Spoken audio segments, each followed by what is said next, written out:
IMF ने अशराफिया के कब्जे और मुल्क में बढ़ती करप्शन खत्म करने से मुतल्लिक हुकूमती दावों को समुंदर बुर्द कर दिया है। 186 सफ़ात पर मुश्तमिल Pakistan governance and corruption diagnostic assessment report ने पाकिस्तान के सबसे ज्यादा असर और रसूख रखने वाले शोबों में अशराफिया के कब्जे यानी कि एलीट कैप्चर के ऐसे दायरे को वाज़ेह किया है कि जो चीनी रियल एस्टेट, ज़राअत और तवानाई समेत तमाम अहम शोबों में इस्लाहाती अमल को मुसलसल मुतासर कर रहा है। वजारत खजाना वेबसाइट पर जारी की गई IMF टेक्निकल असिस्टेंट रिपोर्ट में गन्ने की सनत को एक वाज़ेह मिसाल के तौर पर पेश किया गया है। पेश की गई इस रिपोर्ट में कहा गया है कि इक्तसादी अशराफिया और रियासती रेगुलेटर्स के आपस में जुड़े ताल्लुकात अवामी फवायद को हासिल करते हैं, जिसके नतीजे में आम अवाम को शदीद नुकसान पहुंचता है।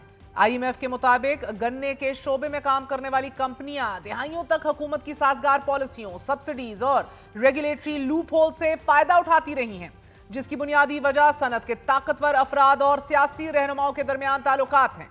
रिपोर्ट में बताया गया है कि शुगर मिल मालकान के जिनमें से कई सरकारी ओहदों पर फाइज हैं ने गन्ने की कीमतें और हिफाजती टैरिफ ऐसे मुकर्रर किए कि उनके कारोबार मुनाफा बख्श हैं।